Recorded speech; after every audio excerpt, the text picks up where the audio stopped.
Hello,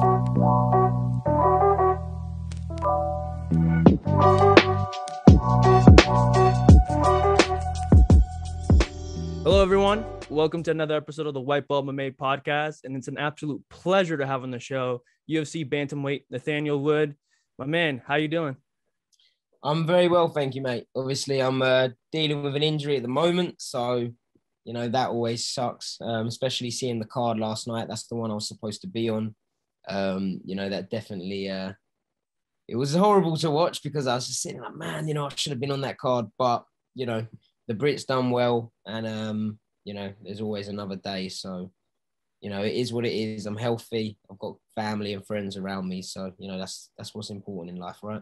Yeah, definitely. And I mean, I think I heard you, say it in another interview with Mike Owens Media, saying that it could have been a lot worse. The fact that, it got moved to Vegas and it wasn't in London, that, your hometown. So like, if anything, if you don't mind me asking, like, how's the recovery process going? Because I know, like, in that previous interview, you said that, you were working towards, like, moving your hand again and everything like that. It's been a couple of weeks since then. So, like, how's your recovery been so far? So at the moment, I can, close a full fist. There's still swelling around the metacarpal. I think the bone he said was what it was called.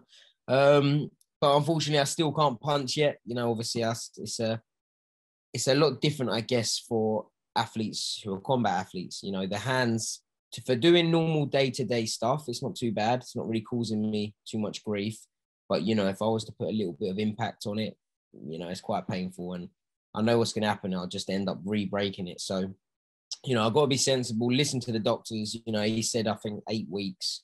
So it's been 4 now. So, just keep resting it, recovering it, and building my gas tank up. I've been doing lots of runs, lots of cardio, and doing as much, leg strength exercises as I can. So, we're still getting the work in. I'm going to have one hell of a left hand, that's for sure, because all I've been doing is working the left hooks, the left jabs. So just doing what I can, mate. It's very boring, not training how I like to. I'm going down to the gym, watching the guys spar, and all I want to do is get back in. So, I feel sorry for my next opponent because I'm going to be coming in with a hell of a lot of energy. So, Yeah, definitely. And then I saw you, like, posting a video on your social media. Like you said, you're gonna have a hell of a left hand. So, like, the moment that you, like, the doctor told you for that, like, 6 to 8 weeks, like, at that moment where you're like, oh, man, at this point, might as well just work my jab, my left hook, and just go anything from there. Or is one of those kind of, like you said, is like you can't sit still. So it's kind of like, what, screw it, I'm just gonna work on my left hand. That's the thing, people would sort of say, look, you're not fighting, go and chill out, go and play the PlayStation. But mate, I love what I do. I love training. I love being in the gym. I hate watching the guys spar and not being able to get involved. But, all I want to do is go and train and compete in mixed martial arts. So, for me, going to learn how to, perfect my left hook is not a chore. It's fun. I enjoy it. Don't get me wrong.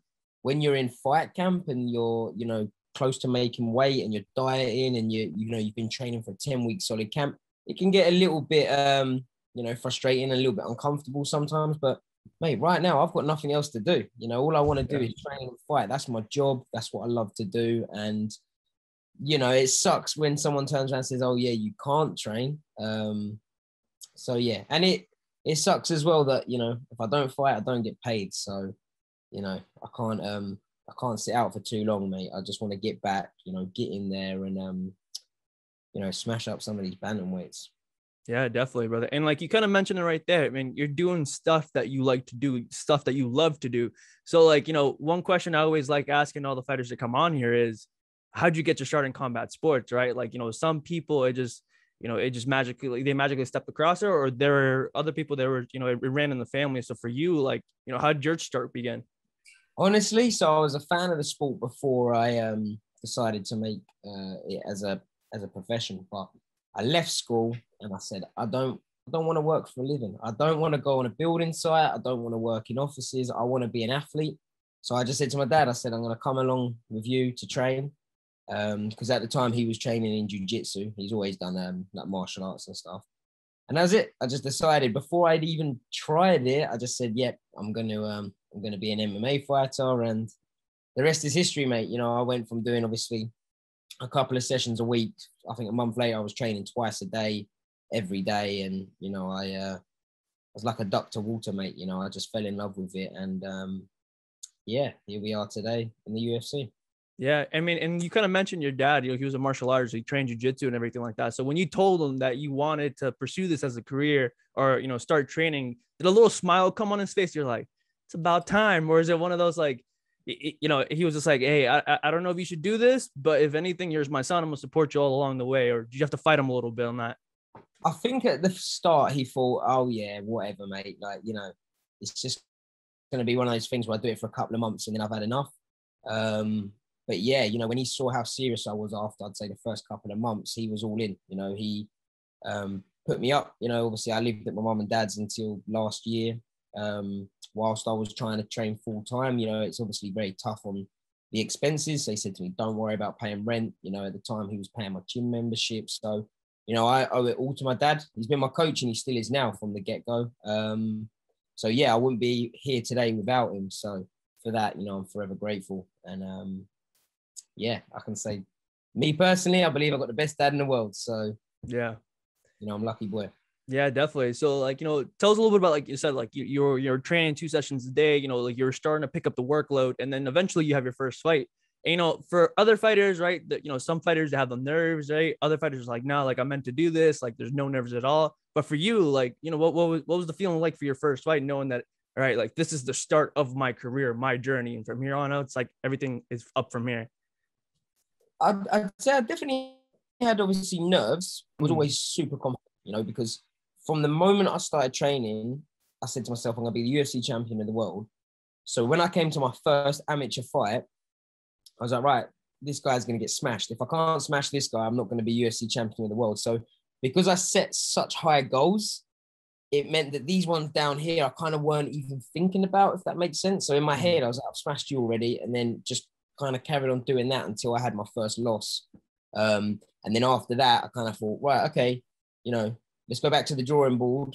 Maybe the nerves kicked in a little bit more then, because I thought, you know, every time I lose, that's 2 steps back. But if I'm honest, the nerves are good for me. The more nerves I have, the better I perform.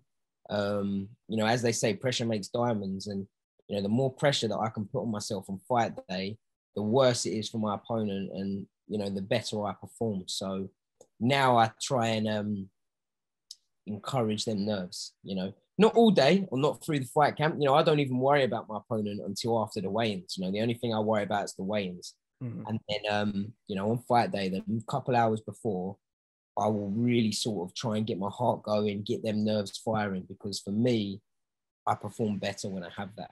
You know, it makes me fight harder, and I go in there as if I'm fighting for my life, you know. So yeah, I welcome the nerves now for sure.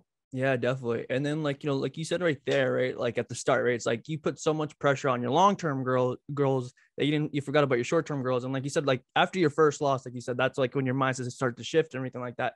But was it an immediate like mind shift, or is it one of those like people around you kind of had to be like, hey, like, baby steps. And then instead that, like, one day at a time, and then that'll eventually lead up to the longer goal, to the UFC goal.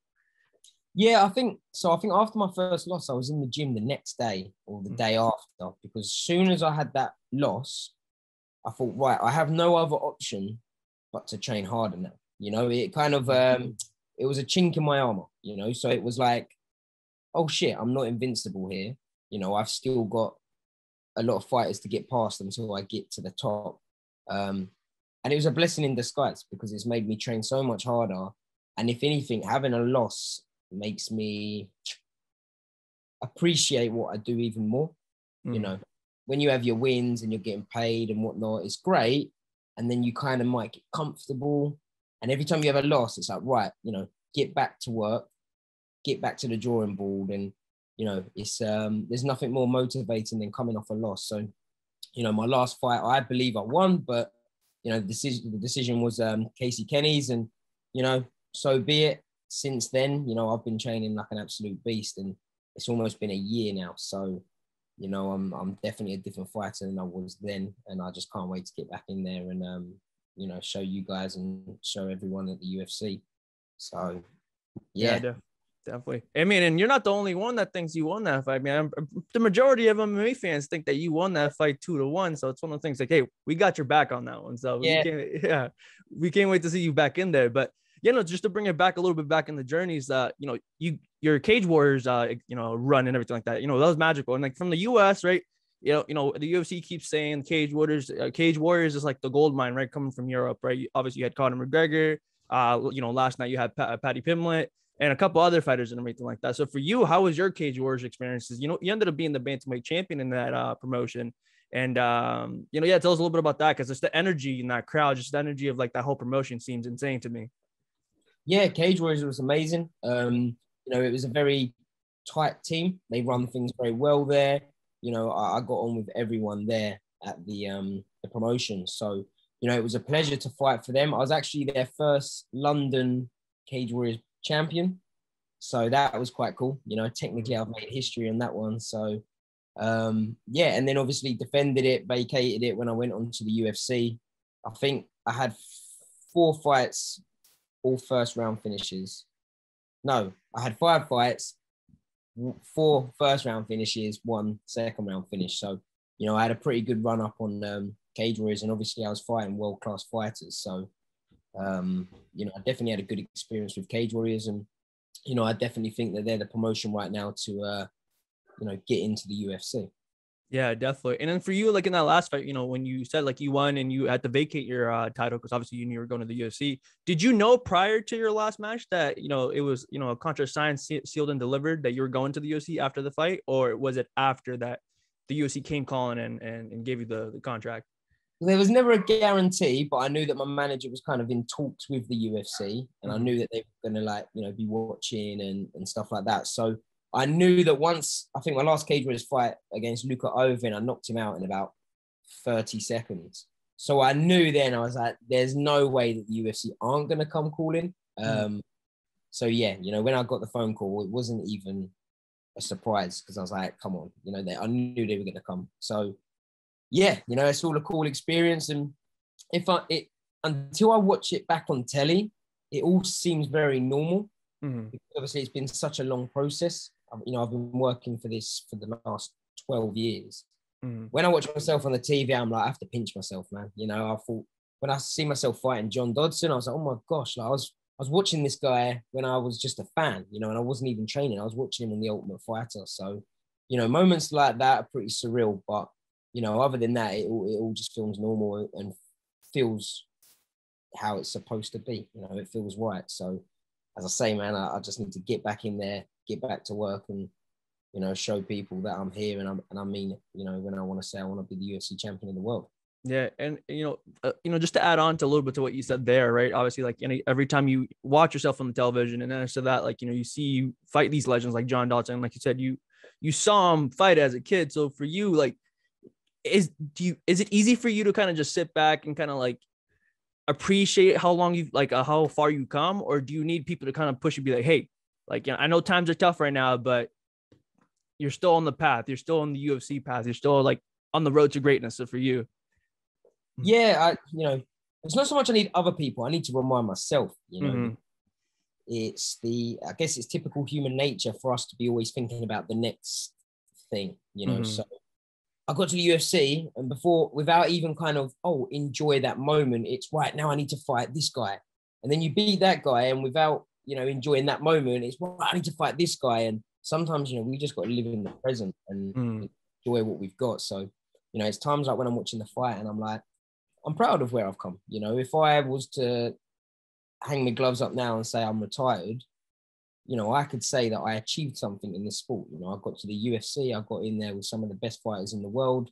I've taken home a decent, amount of money, and, I've achieved something. But as I say, my goals are a lot higher than what I've got now. So, there's plenty more left in me. But yeah, I definitely feel that everyone, not just us athletes, we all need to live in the moment and enjoy that, present time, and stop thinking about what's next all the time, and just appreciate the now. Yeah, definitely. And I mean, and it's awesome to hear that, because, I thought I was the only one, right? Sometimes I tend to think about like, oh, what's next, and like not appreciate like, how far I've come and everything like that. So just hearing you say that, it's kind of like, makes me feel a little bit better about myself. I'm like, all right, Yeah. cool. You know, I'm not the only one around here. Nah, enjoy it, mate. Yeah, definitely, brother. So, you know, back to like you said, it's like in the UFC journey, you know, rack up a couple wins and everything like that. But I do have to ask you, where did you get your nickname, the Prospect, from? Because, you know, if anything, I think it's such a unique name because obviously you have other fighters, right? Like the typical Pitbull, Machine, or everything like that. And the Prospect's a little unique. So I want to know like the backstory behind that. So originally, before I even had my first amateur fight, me and my dad were watching Sons of Anarchy. I don't know if you've seen it. Yeah, yeah. Yeah. So in that they had the prospects, and I was like, oh, that sounds cool. Like, and then I looked it up, and it was like, you know, someone that's going to achieve something in what they're doing. And I was like, the Prospect, that'd be a wicked name. Just said it was like a, you know, brief joke to my dad. And then when my actual fight came along, they said, oh, what's your name? What's your nickname? And my dad said, go on, put the Prospect down. So I just put it down, and that's it. The rest is history. But like you said, you know, I don't know anyone that's got the Prospect as a nickname, which is nice. You know, I'm the original one. No one can take that from me, you know, whereas there's plenty of pit bulls out there and the beasts and this guy and that guy. And, you know, the Prospect sounds classy. I like it. You know, it's like, I don't know. It's smart, I think. No, yeah. Like in the gym though, do you tend to kind of like steer your teammates to be like, hey, like, you know, obviously like, let's say it's like their first fight, kind of like what you said, it's right. It's like their first fight. They're trying to pick the nickname. Do you kind of see them be like, hey, think of something creative here? You know what I mean? Like, don't go for the typical Pitbull, Machine. I can go on and on and on, but like, yeah, do you kind of steer them in that direction? Yeah, 100%. I've got a teammate now, Jordan Muir, who's a good friend of mine, and we're trying to think of a name. So every name I can come up, every name he like gets mentioned, I'm like, no, someone's already got that. And you know, you can't take someone else's name. It's like if someone came along now and said, yeah, I'm the Notorious, you know, you'd be like, oh, that's Conor McGregor's name, you know, even though I guess it was Biggie Smalls, but yeah, you know, you can't take someone's name. That's what I think anyway. Oh yeah, definitely, brother, definitely. So yeah, man, just to keep on going, you know, I do have to ask you, obviously, we're living in some tough times, obviously the pandemic and everything like that. I know the UK kind of had a little bit tougher. I know you guys were on lockdown a little longer than the US. So for you, like, did it affect your training at all? Because I know over here in the US, obviously, you know, teams had to get to smaller groups and everything like that. As to you, was that kind of the same thing? So the first lockdown, yes, that was like horrendous. You know, it was, we couldn't go to the gyms. You had to I trained in the garden. You know, I set up a gym in my garden. Obviously, as you can imagine, in England, it was crap weather. But I'm just, you know, I've got a bag set up. I was just doing the best I can. Obviously, living with my dad, who's also one of my coaches, was always a benefit. But the second lockdown, fortunately, you know, they allowed pro athletes to continue training. So even though the gyms were shut, us athletes were still allowed to go in and, you know, train. So that was a blessing. But unfortunately, you know, it did affect a lot of other people that, you know, would come into the gym and train with me a lot, who were very good, but they weren't doing this as a profession. So they weren't allowed to come in. So yeah, second lockdown was fine. It wasn't really much issue. But the first one, that was horrible. You know, just as soon as someone says you're not allowed to go to the gym, all I want to do is go to the gym. Yeah. Typical behavior of I just want to do the opposite of what you're telling me. So yeah, that was frustrating for sure. Did you add the quarantine pounds as everyone did? Because, you know, I know, for a matter of fact, when I came back to the first lockdown, I was up like 10, 15 pounds, had the little belly. So for you, was that kind of I know you said you were still trying to train, but yeah, like, did you add the pounds? No, luckily I wasn't too bad. It's probably because every day I would look at myself in the mirror and think, oh gosh, you're getting fat, right? Go for a run.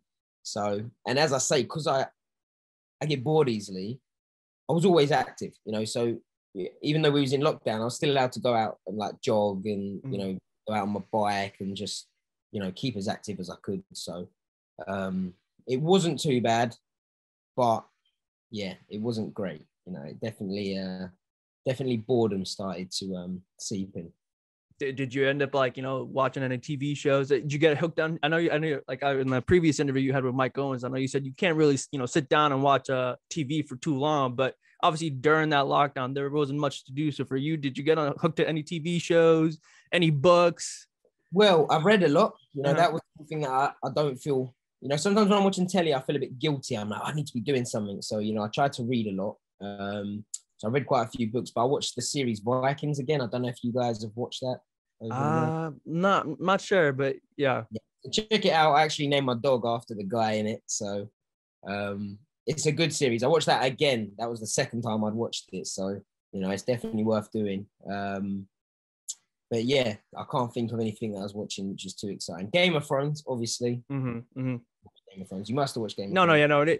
I know Game of Thrones. I wasn't a big fan of it, but I understand why people liked it. For me, I was more of a Walking Dead type of guy. Oh, okay. Yeah, no, I put that on as well actually during lockdown, but I only got up to the fourth or fifth series. Then it started to get a bit like repetitive. Yeah.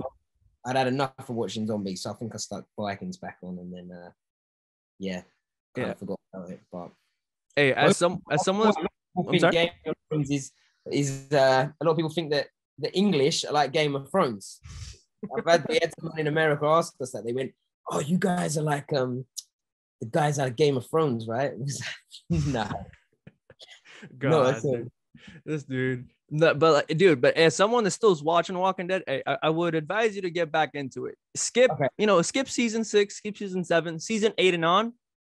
I know it sounds weird, right? Because it's a zombie show. You would think they're still going on the same path, but they took a little twist in it. So if you ever had free time that you want to watch and get back on your TV viewing, watch The Walking Dead. Yeah, definitely, brother. So yeah, man. So bring it back in the UFC journey, kind of bring it back on track. I do have to ask you, right? So like the Fight Island experience, Casey, like, and we were speaking a little bit, before the Casey Kenny experience, but just getting on Fight Island, how was that? I mean, because like it was something that like it caught everyone by storm. I mean, like they were like, oh, the UFC has its own island, like that's the coolest thing ever. So some people, they said that the travel to Fight Island was atrocious. So for you, was that the case, or? It was amazing for me. Yeah. Obviously, Abu Dhabi from where I am was 6 hours on a plane, whereas Vegas is I think 11, 12. So for me it was amazing, and also the UFC sorted out obviously a private, not private plane, but they put us in that first class. So lovely. I was living the high life, should we say? So I definitely enjoyed my Abu Dhabi experience in Fight Island. The UFC, they catered for obviously everyone's needs and stuff. They made sure, us guys weren't at risk of catching COVID and anything like that. We was well and truly in a bubble. And the people over there were really, really nice, really friendly, and the weather was nice. Yeah. It's always a bonus. And I didn't have to travel the jet lag. So, sometimes people forget when we come to the States, I can't even remember the time difference. I think it's 5 hours. Something around that, like 5-6 hours. That can mess your week up a little bit. Obviously, if I fly out on, let's say, the Monday, I'm flying on the Saturday, your sleep pattern's a little bit messed up for the first couple of days. And then by the time you get comfortable, it's weight cut time. And then, it's hard to sleep when you're messing about with weight cuts. And then you fly back home, you get home, and then you're jet lagged again. So, it's definitely a skill. I think you need to get used to it. And there's certain, like, as my career has gone on, I've started to get a bit better at it. But yeah, going to Abu Dhabi, where I think it was 2 hours difference, it was, lovely. So it was nice to have that for a change. That's awesome, brother. So yeah, man. So, like I said at the beginning, I really appreciate you giving me the time. I mean? Like you didn't have to give, a kid that just graduated from college some time. So for you to give me some time, I really appreciate it. But yeah, man, just before, we finish off the interview, dude, like, do you want to plug in your social media so everyone watching can go and follow you? Yeah. So I'm on pretty much every social media platform at The Prospect MMA. I made sure I got that Instagram handle before someone else had it. But I have come off Twitter. I thought that was poison. So I'm just, I'm having a break from that. So yeah, just at The Prospect MMA. And yeah, thanks for having me, man. I appreciate your time. Yeah, man. Hey, man. So like I said, thank you again. And to everyone watching, peace.